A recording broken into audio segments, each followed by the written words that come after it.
Here we are threading a 3/4 10 NPT, one of the smaller ones.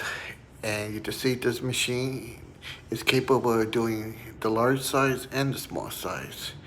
So here you can see the head is cutting the 3/4 10 NPT. And I also want to take this opportunity to let you know there's a new video out today, which is February 1st at 10 p.m. Pacific Standard Time. So be sure to watch that one. And thank you for watching. This is the Ridging Thread Tapper Threading Machine.